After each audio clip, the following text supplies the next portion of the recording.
Welcome to Malpractice Podcast.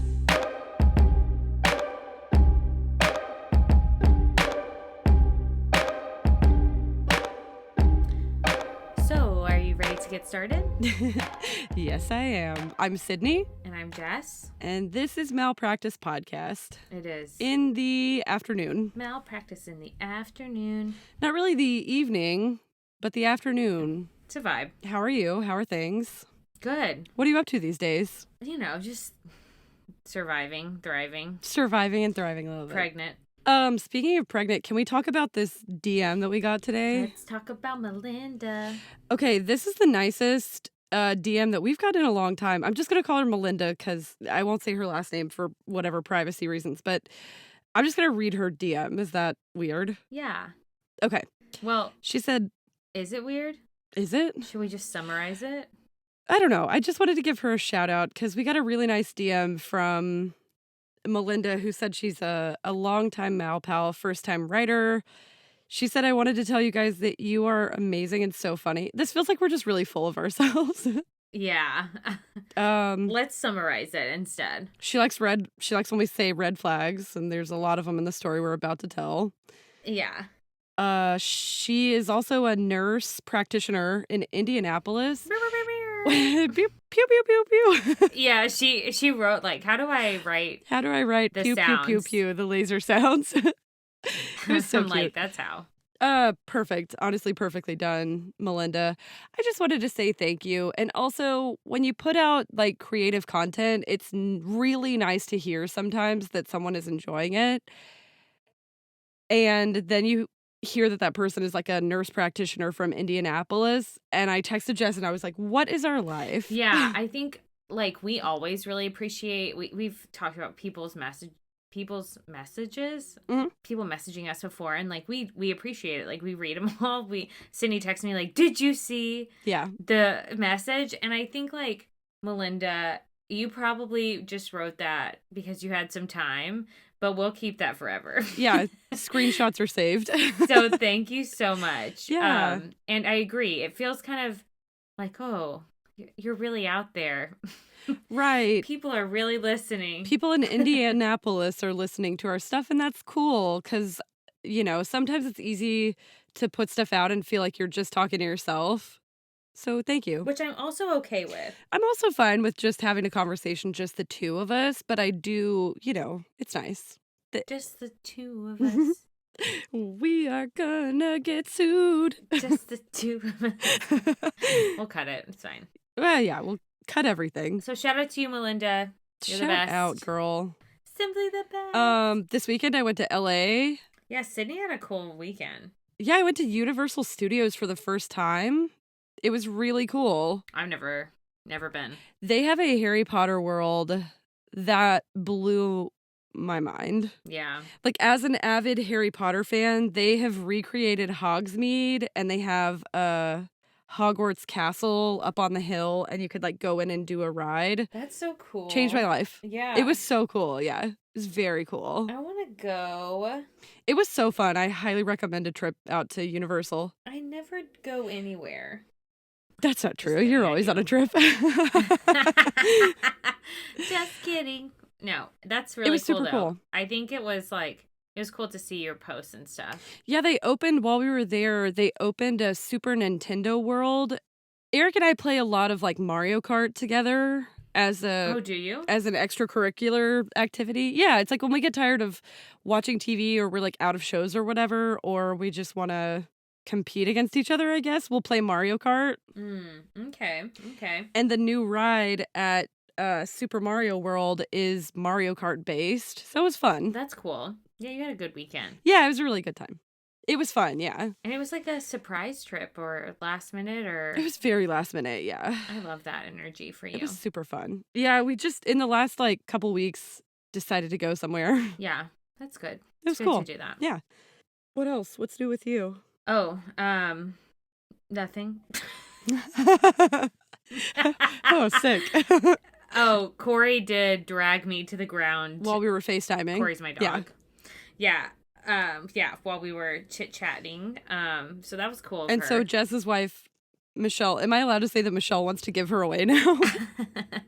I guess she doesn't. We just, Yeah, I think pulling a pregnant lady down is not good dog behavior for sure. yeah. You can't So do we that. got a shock collar. Listen, I know there are mixed feelings about shock collars. So I'm saying this like we got one that has all of these phases where you can do like sound Oh, and not a shock, or like vibrate. that's cool. Or like a combo, and then there's like a shock, but it's on an app on your phone, so you can decline the shock. That's cool. So we can figure out what works. But she can't drag me to the ground. No, that's reasonable. Yeah, especially not while you're pregnant, but just in general, I think it's best. Yeah. It's hard though, because dogs love to pull on the leash. They do love to pull. They love it. She really loves it. Why am I talking about this like I know anything about training a dog? You know her. I do know Corey, yeah. She's all about it. Training a dog is not something I'm really familiar with because I am a ride or die and I consider myself a dog person, but I have 3 cats. Well, to be fair. So at this point, I'm a certified cat person. Well, to be fair, your baby cat is a dog, essentially. She's the size of a dog, for sure. She gives dog energy. She does. She always wants to be around me. Every time Jess and I go to record, she like breaks into this room and wants to be near me. And I'm like, you have ignored me all day. But now. While the microphone is on. Maybe she's like she wants to be in the limelight. She wants to be heard on the pod. She's a fancy cat. She is. What else? Just trying to prepare my life for a baby, so not super exciting. I mean, it is super exciting, objectively, I think. Yeah. No, yeah. Getting ready for a baby feels like a big, exciting step. Yeah. Anything else you want to talk about? I don't think so. I'm like really excited to get into this episode. So same. Shout out to Sydney, who did the bulk of the research. This person was on her list for a long time. This person has been on my list for a while, yeah. Like probably since we started, let's be honest. Literally since we started, and probably years before I knew I was going to have a podcast. I was kind of already obsessed with this case. And I'm excited because I think it's right on the fine line with like medicine and crime. So shout out to Sydney for the work, and yeah, let's jump into it. Okay. So if you're a true crime buff, as I am, you have almost definitely heard of the case of Dr. Sam Sheppard and the murder of his wife, Marilyn Sheppard. Basically, everybody that has a medical or true crime podcast or some combination of those two things has done this already. But if you have not heard of this case, yeah, I'm going to need you to go ahead and buckle up. Because the whole story, start to finish, is a wild ride. And it's pretty rare for a murder mystery to be as infamous and enduring as this one. Also, every single person who hears this is going to have an opinion about who did it. I personally cannot wait to hear yours, Jess, at the end of this recording. So, yeah. Well, at the end of, I guess, part 2. You know me. I'll pass judgment real quick. That's all I ever ask, really. This podcast should have been called Passing Judgment. Honestly? Are we renaming? Are we? Do we remark it? Also, this case is technically unsolved, but lots of people think they have the answers, and we're frankly just here to add to that mountain of speculation. Yeah. So we're here for a good time. And that good time is this episode. A good time and a long time, I would say. That's what we're here for. For sure. This episode is also going to be a 2-parter because there is so much information out there about this case. We want to give you as much of it as we can, so let's go. Okay. Now I'm going to take you all the way back to the night of July 3rd, 1954. The 50s. The 50s. Everything in this story is It's so the 50s. Strongly 50s. Like, oh, we don't lock our door. Why would you lock your door? I'm like, you should always lock your door. You should always lock your door. 100% of the time. That's a red flag. A red flag is not locking your door. So Dr. Sam Sheppard is a neurosurgeon at a nearby Ohio hospital called Bayview, and his wife, Marilyn, is 4 months pregnant with the couple's second child. They live in a beautiful, stately lakefront home in a town called Bay Village, which is kind of a posh suburb of Cleveland, Ohio. Side note, have you ever been to Cleveland? or Ohio? I don't think so. I was thinking about that because I've been to so many states. It's possible I've driven through it, but I don't think I've made a pit stop. I don't think I've been there either, but your family is from Michigan. Well, yeah, but I just mean they're from is Michigan the Midwest? It is, right? Sure. Okay. So I was like, maybe they've been to Ohio. Anyway, so Sam and Marilyn are this attractive young couple. They're high school sweethearts. At this point, when all this goes down, they're in their early 30s. They're pretty all-American. They love to do active outdoor things. They golf and water ski together. They love hosting parties, dinner parties, whatever. So that's what's happening on this night, July 3rd, 1954. They're having one of their usual dinner parties for their neighbors, Don and Nancy Ahern, and their 2 children, who are playing with the couple's first son, who is 7 years old, and everyone calls him Chip, although his name is technically Sam Jr., which may or may not be important later. Take it or leave it. Okay. Why did they call him Chip? I don't know. I couldn't find anything about that. Questions that needed answers. I also didn't look that hard because I was like, I don't know. That's kind of a cute nickname, I guess. Maybe he's like a chip off the old block. Maybe he reminds them of young Sam. I don't know. Whatever. The 4 adults and the 3 kids have a casual dinner with drinks. The kids probably don't have drinks, but the adults do. Probably not. For sure. Maybe some water. Some juice. Casual... Probably some soda, let's be clear. It's the 50s. They're drinking soda with cocaine in it. Yeah, they are. Correct. So when dinner is over, they move out onto the screened-in patio. The adults are finishing their cocktails. The kids are playing. It's a very casual evening, and they're all watching the sunset over Lake Erie. Because this is a really pretty area, and it's right... They're on that lake. Their back patio backs up to Lake Erie. Mm-hmm. So they're right on the lake. Everything seems super normal. And then as the night goes on, the Ahern's children start to get tired. So the father, Don, drives the kids home, puts them to bed, leaves them there, and heads back to the Sheppard's home, which I think to me sounds weird. Immediately. In 2023. Immediately red flag. Maybe it was... I'm about to flag on the play this entire episode. No, you should. You should. Flag it when you feel like a flag needs to be thrown, because maybe it was normal for 1954, but I feel like it's weird. I don't love it for the 50s. Who can say? But I also couldn't find anywhere the ages of these kids. So if they were 13, maybe it's more normal. Okay, so they leave the kids at home. Dawn comes back. They're chilling. And these people are drinking, leaving their children. Anyway. And driving. I judge them. Anyway. Drinking, driving, leaving their kids at home. So just a recipe for a great time. Mm-hmm. So Marilyn tucks 7-year-old Chip into bed and heads back downstairs. And the 4 adults sit down to watch the movie Strange Holiday on one of the 2 available television channels because it's 1954 and... Bless their hearts. Can you imagine having 2 channels? No, are you joking? I get so impatient with the commercial. I usually flip the channel. Yeah. No. Sucks. Bye-bye. Okay. So Marilyn puts Chip to bed. She comes down. She sits on Sam's lap on the couch for a while as they watch TV. That is weird. Moving on. But I think in my weird opinion, too. Okay, thank you for saying that. I would never sit on Eric's lap while we were watching TV with friends. If you did, I'd be like, something's wrong. Eric might get murdered tonight. Eric did something wrong. Someone here is unwell. Yeah. Yeah, Sydney's trying to smother him. I don't know if that was normal for them. It's probably normal. The Ahern family acts like it's super normal. Okay, well... And they hung out with this couple a lot. The Malpals say that's weird. I think it's a red flag. I mean, flag on the play. Yeah. Unless they had a really small couch. I'm sure they did. It was the 50s. It was the 50s, yeah. Okay, keep going. But Sam had a really long day at the OR at Bayview Hospital, so he eventually moves over to the daybed, which is also in the living room, and falls asleep as they finish the movie, which who among us hasn't done that? Mm-hmm. I love to sleep on a couch. Literally, if I'm asking to watch a movie, it's a joke. Fall asleep during every movie. Yeah. I'm sleeping. I might catch the credits and then I'll see you tomorrow. Yep, exactly. Sydney and I have spent many a night falling asleep to all the things. Correct. Criminal Minds.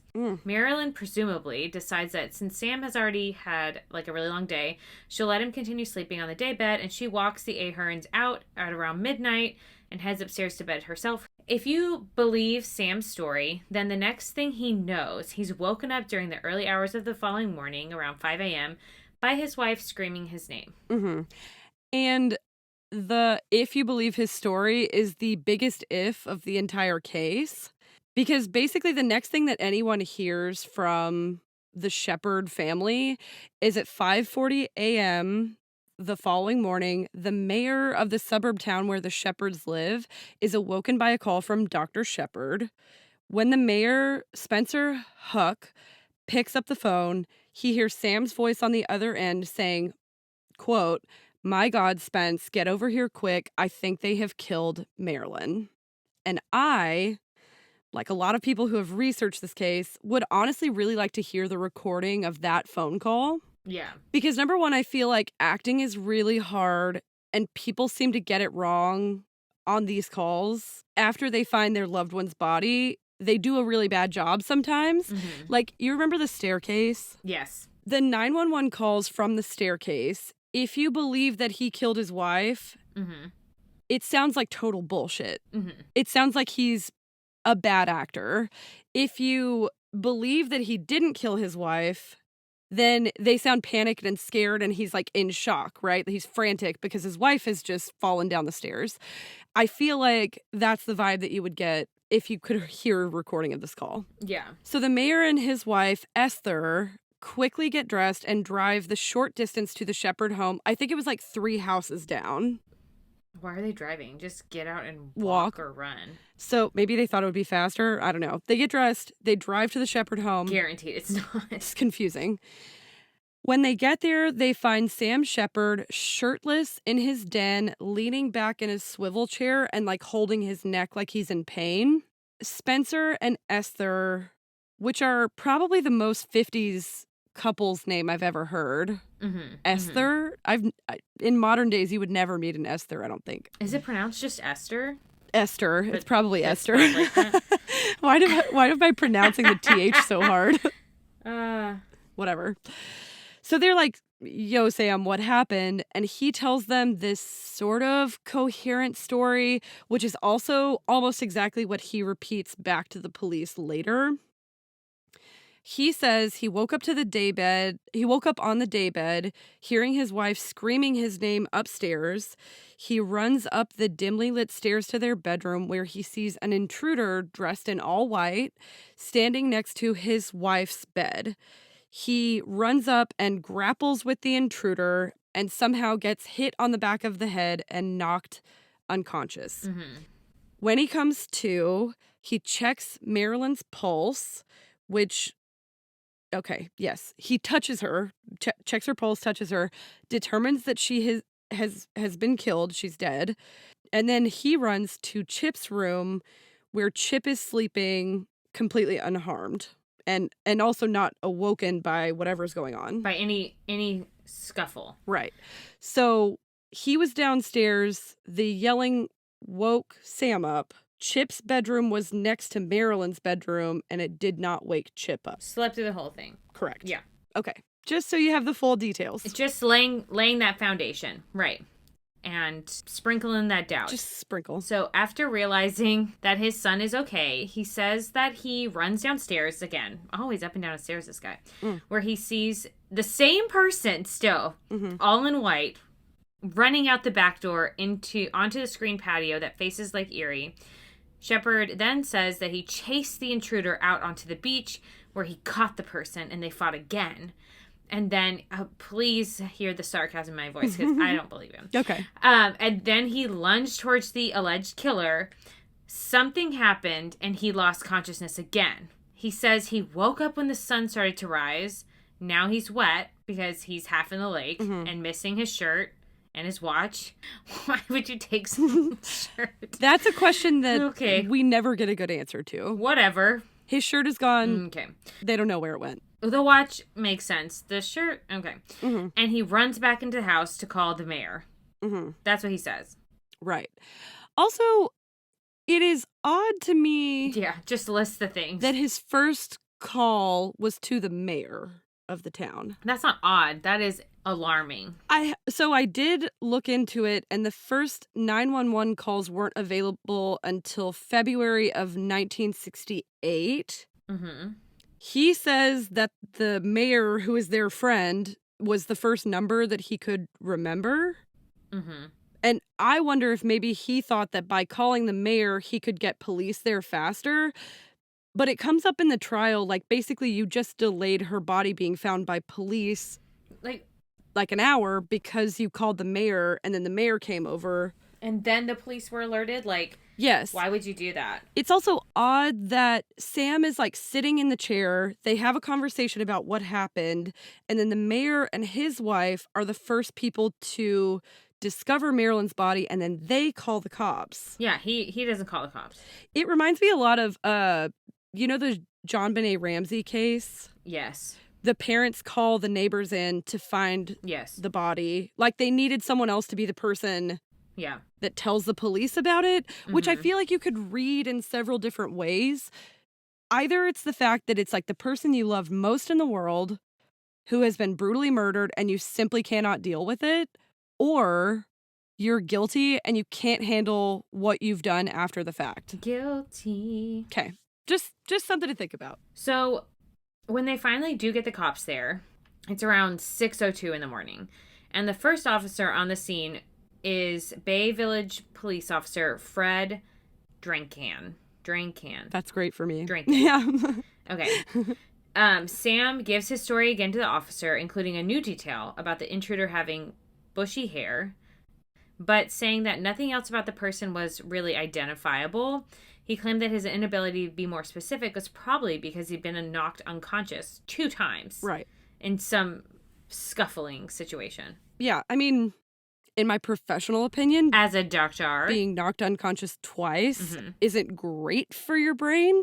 If it did actually happen to him, it just seems really convenient to me that he couldn't remember a single detail about the person who brutally murdered his wife. He just fought on the beach? Right. Like, yeah, you just fought him. He was close enough to knock you unconscious. You couldn't remember what race he was, anything about his physical appearance other than he was wearing all white. He took your shirt, which is also unbelievable in my opinion. I have a lot of feelings about that because I'm like, who's going to murder someone in all white? So if he's wearing all white, was he not covered in blood? We'll get there. We'll get to that part. And speaking of covered in blood, this part is going to get a little bit gruesome because I'm about to describe how Marilyn died. So if you are not comfortable as a listener with that, you're going to go ahead and hit that 30-second forward button maybe 2 or 3 times just to be safe. Skipping 10. So Officer Fred listens to Sam's story and then he heads up the stairs toward the couple's bedroom where the crime had taken place. He finds Marilyn on the bed, lying face up, facing sort of toward the door, and she had been badly bludgeoned. She was hit approximately 35 times total. Jesus Christ. Right, with 27 of those being to her head and face, which at this point was essentially unrecognizable because of the damage. She had a broken nose, shattered skull. There were gashes all over her face. She had pretty severe defensive wounds, including a torn fingernail and 2 broken teeth. Like, the investigators would later go on to say she probably bit the intruder so hard that it broke her teeth off. Well, good for her. Like, she fought this person hard, you know? Yeah. Investigators would also later say that there was some evidence of sexual assault. Her pajama top was pushed up around her neck, so her breasts were exposed. Her pajama pants had been pulled down on one leg, leaving her body basically exposed from the waist down.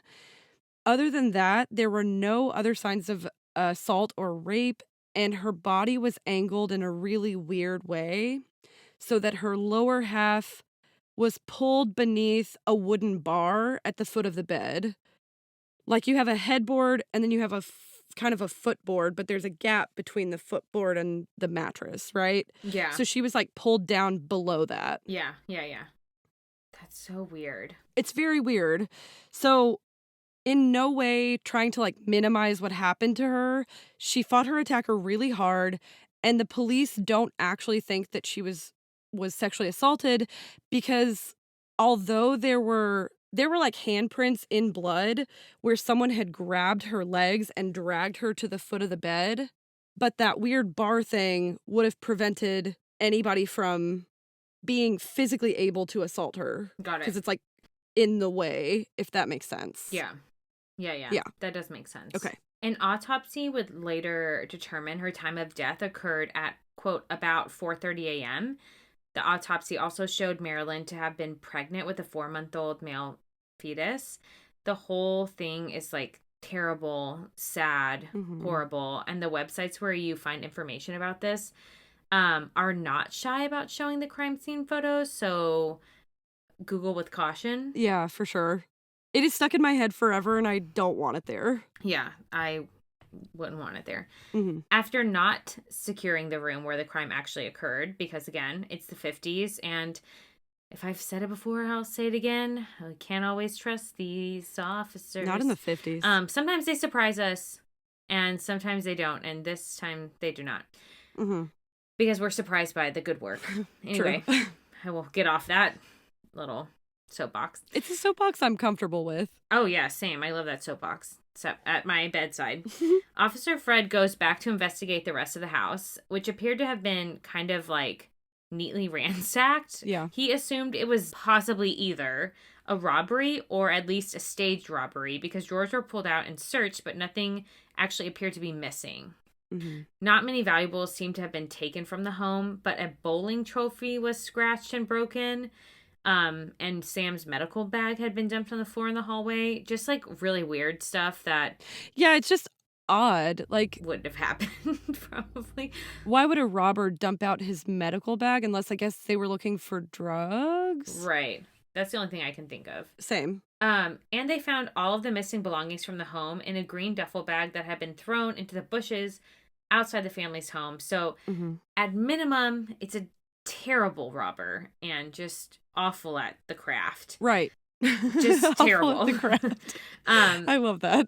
Calling robbery a craft is chef's kiss. And this includes Sam's watch, which he had been wearing during both encounters with the intruder. But he is, lost his shirt and his watch on the beach. Right. Whatever. Where is his shirt? We don't know. Yeah, so the watch is going to come up several times, but it's odd to me that the watch, which the robber would have had to take off him after the second attack, then the robber would have had to go back to the house to get this duffel bag, put the watch in the duffel bag, and then leave everything behind anyway. And then put it in the bushes. Right? It's weird. It's like you're not good at your craft as a robber. Yeah. Yeah, you're not good at your craft. Yeah. Speaking of not securing the crime scene, while additional cops are arriving and helping to investigate, in quotes, one of the Sheppard's neighbors, who just so happened to be one of the best NFL quarterbacks of his day, a guy named Otto Graham of the Cleveland Browns, and that was something Sydney put in here because I definitely would not know or care about that. That's true. I'm like, we're the Cleveland Browns. We're going to get hate mail from Cleveland. Sorry, Cleveland. Just so happened to stop by the house to see what all the cops are there for. And they gave him a tour of the crime scene, as you do. It's just so bad. Yeah, it's just a no. Like, why would you give an NFL quarterback a tour? Why would you let him walk around the room? Why would you give anyone a tour? That's weird. I bet the cops were like starstruck and they were like, oh my God, do you want to come in and see what we're doing? That's so weird. It's fucked up. Yeah, they straight to jail. Apparently, Otto's wife, Beverly, was a good friend of Marilyn's. Yeah. While Otto was away playing football, Sam Sheppard would take Marilyn and Beverly water skiing in the lake. The Saturday Evening Post quoted Graham on what he thought as he viewed the blood-spattered room, which is like also really weird that he's doing this interview. It's weird. And he knows the person, which makes it like triple weird. It's a no. It's a red flag. Yeah, for sure. And he said, oh my God, it looks like someone stood in the middle of the room with a great big can of red paint and a brush and flicked it all around. this wasn't a couple of blows. Oh no, whoever did it, they had to be out of their mind. Which the cops had to be out of their mind, letting you waltz around. Waltz through a crime scene and then describe it later to the press. Love that for nobody. Right. This is how you don't solve a crime. Literally, this is also not good at your craft. No one here is good at their craft. Policing 101. So, aside from letting everyone and their mother walk through the crime scene, the cops also did something that you're really not supposed to do now. Oh my God, I'm shocked. Fair. That's immediately focused their attention solely on Sam Sheppard. Like, they did not look at basically anyone else at the time. In fact, when the Cuyahoga County... Good job. Thank you. I feel like I'm going to get some hate mail for how I pronounce that. I was like, well, that is a word. Thank you. It's not easy. I looked it up, though. I did do some research on that. So this guy, the county coroner for this county, is named Sam Gerber. He's going to come up a lot. Lots of Sams. Lots of Sams. Lots of Sams here. But this guy's going to come up a lot throughout the rest of the story. So Sam Gerber and an investigator arrive at the Sheppard's home shortly before 8 a.m. This is the day of the murder. He was immediately suspicious. Okay. And began conducting his own investigation based on the assumption that the crime was a domestic homicide. Like, people said as soon as he walked into the room, he was like, oh, it was Dr. Sheppard. Like, we don't have to talk about who did this. And you probably shouldn't do that as a cop, Baru. Yeah.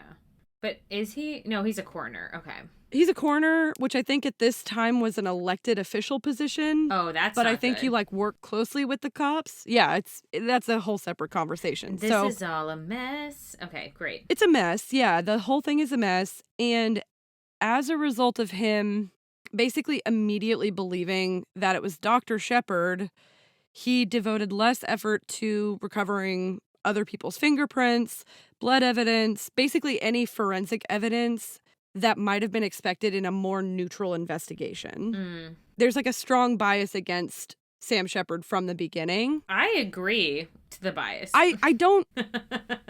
Just for the fact that he said he was attacked twice and lost his shirt, but the shirt was not recovered. He's either... This is how I feel. I'm just going to say it now. He's either the most unlucky person in the world who got severely screwed over by the circumstances, or he did it. Yeah. I think those are the only two solutions, but there's some other angles. Okay. The cops do also immediately find some inconsistencies with his story, and they, like Jess, find it kind of outlandish. Like, his whole story is just a lot to process. However, we all also know that you're much more likely to be murdered by your spouse or intimate partner than by a stranger. Right. So... By a stranger who stole all your stuff and then also returned it. Right. Get the fuck out of here. Yeah, it's weird. I don't know. It's so weird. Like, the person who was trying to burglarize the home is either a very bad burglar and had a lot of rage against the wife.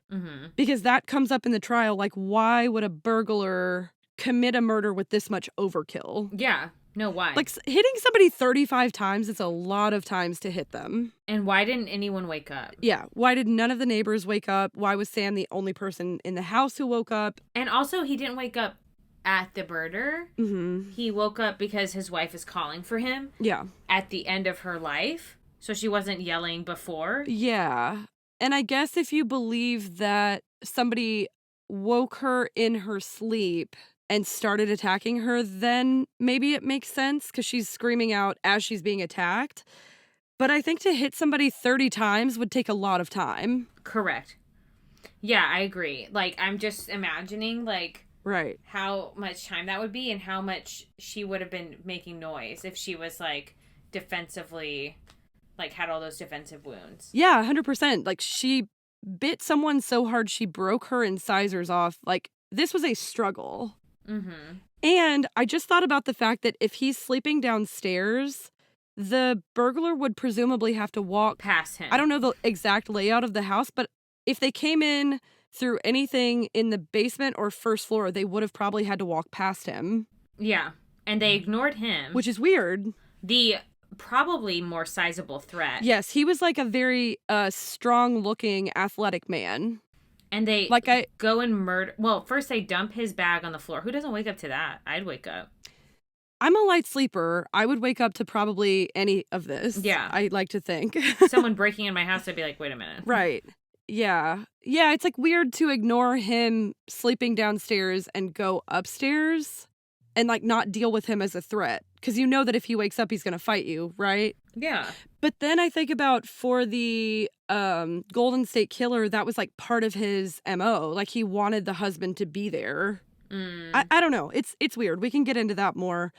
But the cops basically immediately focus on Sam, as have we.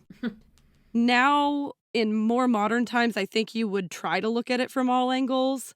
And so, speaking of the other angles that you could look at it from, let's get into, there's this handyman, okay, that had recently been doing some work in the Sheppard's home.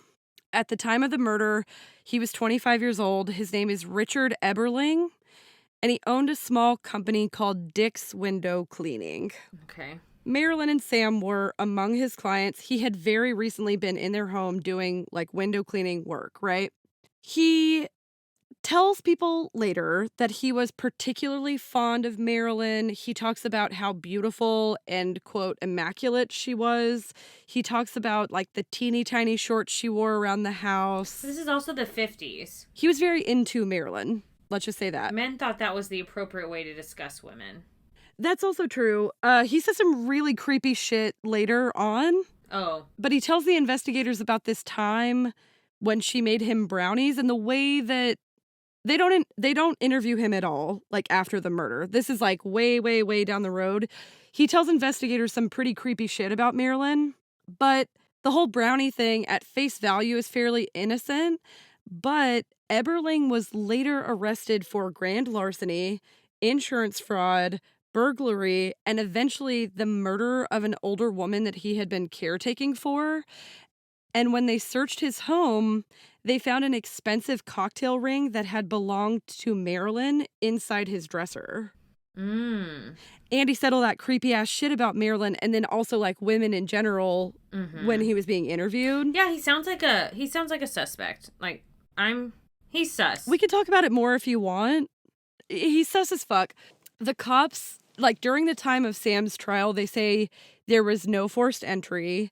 They later find that there was evidence of forced entry into the basement. This guy, Eberling, had no alibi for the night of the murder.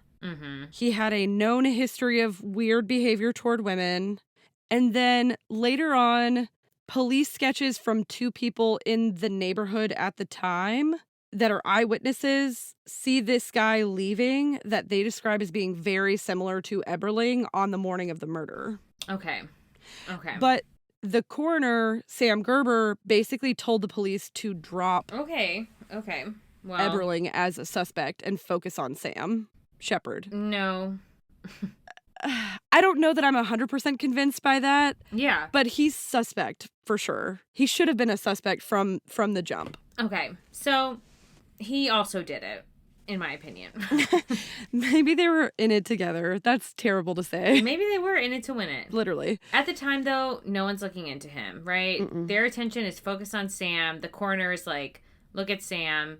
And everyone's like, okay. That's a great idea. Everybody. And that's great. Nobody think about anyone else. Just listens to the coroner. Right. Correct. Police collected his clothes when he went to the hospital to be seen for the wounds he had around his face and neck, and found that while his clothes were wet, which matched the weird story he told about fighting on the beach, which is weird. It is. There's little other evidence that he had been lying on a beach. Like, there's no sand, there's no rips, etc. And he had a massive blood stain on the knee of his pants, indicating that he knelt down in blood, which investigators found interesting. While under sedation, Sam was interviewed by detectives relentlessly, but he stuck with his seemingly weird story.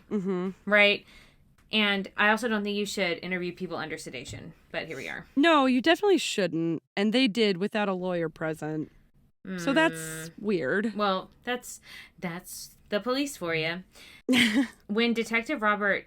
Oh, God. I think it's Schottky. Schottky. Oh, interesting. That's a good name. Detective Robert Schottky directly accused Sheppard, quote, I don't know about my partner, but I think you killed your wife. Sheppard insisted I loved Marilyn, which is not the same as I didn't do it, but... That's not a denial. Yeah. For sure. Yeah. Red flag. Another flag. While detectives are interviewing Sam at the hospital, the police at the crime scene, after letting literally anyone walk through, finally sealed the Sheppard home after everyone in the neighborhood has walked through, had a look, had one of those famous brownies, etc. That's a lie. Oh my God. They took a souvenir from the crime scene. Immediately, and then they brought it back and put it in a green bag. Anyway, immediately after the crime. Because that's what you do as a burglar. Sorry. Yeah, that's what you do when you're bad at your craft. It took me a second to like understand. They put it in a green bag, and then I was like, oh, green bag. The next day, the whole case became a media frenzy. Duh. Yeah. The Cleveland Press ran a front page article with a huge picture of Marilyn and the banner headline saying, "Doctor's wife murdered in Bay Village." And the media coverage doesn't stop until way after the trial is over. And at this point, the day after the murder, lines of cars start driving past the Sheppard home, and everyone in the area is watching this case like intently unfold. It's a lot. The media presence around this case is insane. Everyone is also watching it, I think, because of how nice and posh this neighborhood was. Right. Because of the fact that it's the 50s, because of the fact that it's a young, attractive white woman who has been murdered. And they only had 2 TV channels. There's nothing to do for entertainment. Everyone is watching this case intently. And speaking of intently, I really hope that we've given you enough of an intro to keep you hooked for part 2. I'm sorry to do this on like what feels like a massive cliffhanger. Yeah. Because this is where we're going to end part 1 for now. And then next week, we're going to cover all of the evidence out there, both for and against Dr. Sam Sheppard. And we'll take you guys through his entire trial, which actually ends up being 3 different trials. I love it when they do that. It's crazy. So I would at this point say our usual catchphrase, that's what we know about that. But friends, we are just getting started on this one. So that's some of what we know. That's part of what we know. Yeah. It's a scooch.